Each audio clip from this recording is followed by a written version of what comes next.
Hello everyone, my name is Wiam and welcome to another episode of Core. After all the evidence that we've seen on last week's episode regarding a global ancient civilization, I knew there had to be more to the story. So I dug a little bit deeper to find out the truth. I figured that if I wanted to find irrefutable evidence to this advanced global civilization, I needed to connect some dots, literally. I theorized that if this global civilization was functioning as one unit at one point in time, they would have used the same mathematical and geometrical rules all over the planet. To put this theory to test, I needed a place to start. So I thought about taking a closer look at some of the ancient sites that defy our current understanding of our past. Maybe then I'd be onto something. And I was right. The stuff I discovered truly baffled me. So as I promised you last week, this video will likely be the most important video yet and will contain information that is not found anywhere else on the internet. But before we go any further, if you guys are new to my channel, make sure to subscribe because I make new videos almost every week. And please share this video because every single person needs to see this proof for themselves. Also, please go support these other channels as without their work, I wouldn't be able to do my videos. I've left their channel links in the description below. Now let's dive head on. 377,000 of us live on this tiny planet, and only a few of us can see the connections. The patterns, mathematical in design, are hidden in plain sight. Just have to know where to look.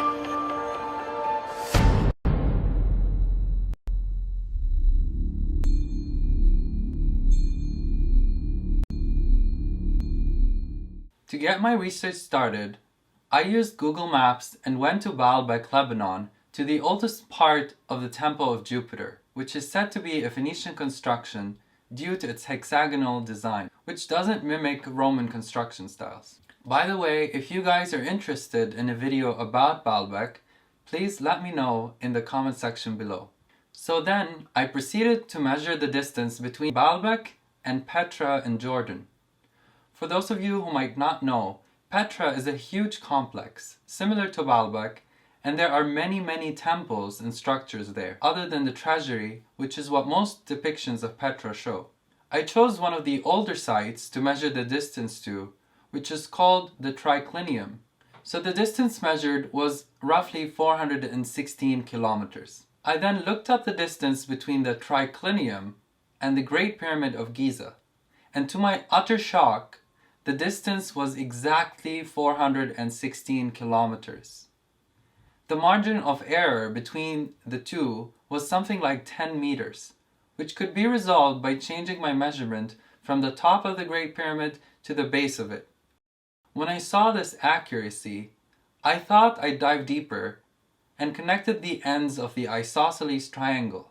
I decided to take it one step further and thought if I draw a perpendicular line from Petra to the base of the triangle, where would this line reach? To draw a perpendicular line on Google Maps is not possible, so I had to use some basic geometry. For all of you who snoozed in grade 5's math class like I did, here's a quick refresher. Isosceles triangles are unique in that a perpendicular line drawn from the vertex of an isosceles triangle to the base of it is also a bisector. So I figured if I can find the midpoint of the base of this triangle and connect the vertex to it, that line will be perpendicular. So once that was done, I zoomed out to try to find if there's any ancient sites that lie on this perpendicular line, and to my complete and utter shock, this line passed right through Stonehenge. I mean, I was shocked. I was blown away when I found this information, especially that I have never seen it before anywhere on the internet. I mean, if this is not irrefutable proof to you guys, I don't think anything would be. But I have some more stuff for you. After digging deeper, I found that there's another major evidence that is hidden in plain sight. When you connect the Great Pyramid of Giza with Petra, you notice something else. Other ancient sites lie on that same line. To draw a straight line on Google Maps, I developed a method to go back past the initial point to ensure that the points remain on the same line. Then I go forward and again check the point's accuracy on that line. This is important so that when you guys do this yourselves, you don't end up messing the line and claiming that Ur is also on that straight line like some of the other researchers have claimed. Anyways, when you draw a long enough line, you see that Persepolis site in Iran is also a point on this line. And just to clarify, this line is not a few inches thick. If you keep going, you find that many sites known as the homes of the gods are also on this straight line. These sites include Mohenjo-Daro in Pakistan, Khajuraho in India, Pai Pai in Burma, and the list keeps going until you reach Easter Island and onto Nazca Lines and Cusco in Peru.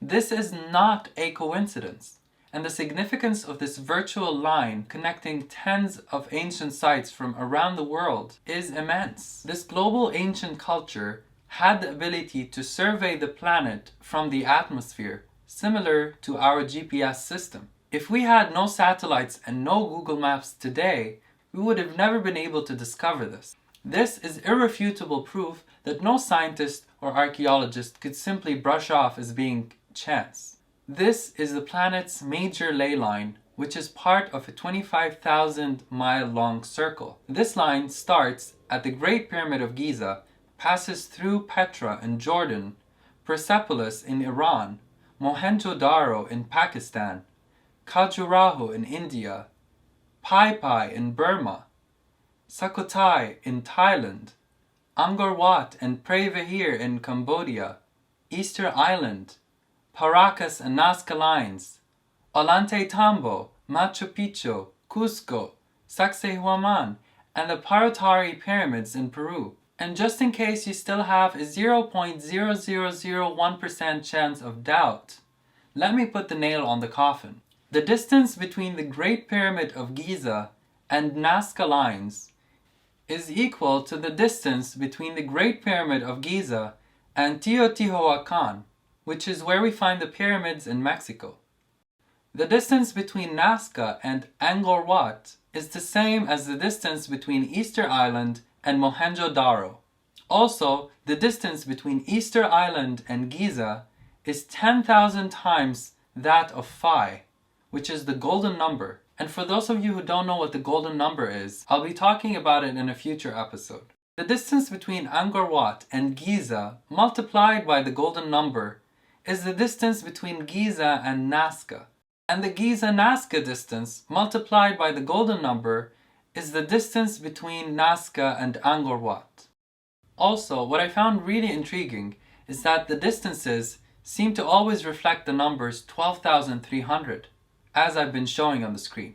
After you analyze this information, a question becomes very apparent. What was the purpose of aligning so many ancient sites in a single line across the globe? I mean, unless you're like a flat earther or something, then what's the significance of them aligning in a circle on a flat earth? I don't judge here, just saying. Also, if you have any information about ley lines, please help me unravel more truths. And I will do a follow-up on this subject in a later video, especially that I've been finding a lot more connections that have not been previously talked about. Or maybe I'll just keep some of that information for a new book that I'm working on.